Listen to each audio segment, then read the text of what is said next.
Then we have my personal favorite. We have The Slipper and the Rose.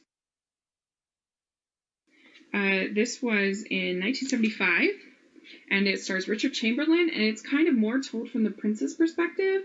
You see almost the first third of the movie before you're actually introduced to the princess. You get crazy songs. The songs are really weird.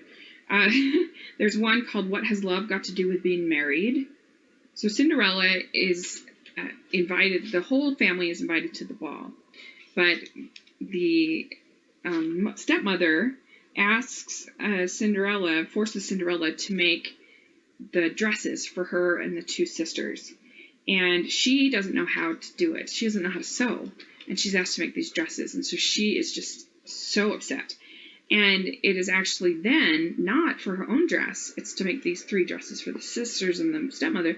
That then the fairy godmother comes in this version and saves the day. And that's where she really feels. She's actually not even like that disappointed that she didn't get to go to the ball.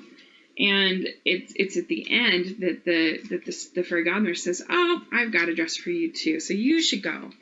And so she goes to the ball, and they meet, of course, or they meet again, and they have that connection, and there's the whole lost slipper and everything, and it's the only version of Cinderella that I know of that actually goes beyond that kind of moment of the slipper and the rose. They actually are about to get engaged, and the king pulls Cinderella aside and says, "Look, you're really not doing a nice thing for the prince, because he's going to need somebody who is a royal to be able to serve with him and work with him." And it's a very practical, actually, explanation of why this is probably not a good idea. And to the movie's credit, she's like, "Okay, I kind of agree with you."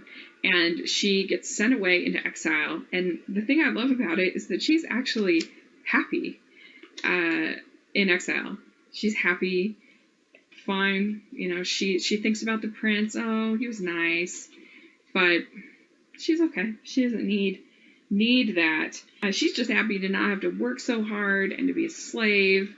And so she's fine.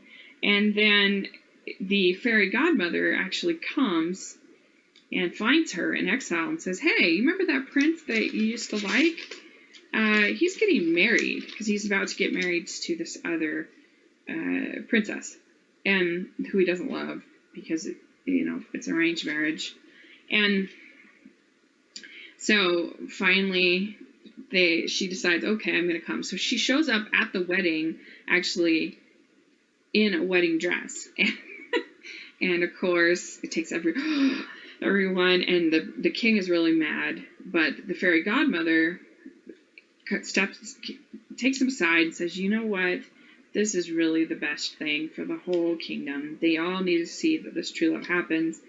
And so he ends up marrying Cinderella instead of this other woman. And so there's a happily ever after after all.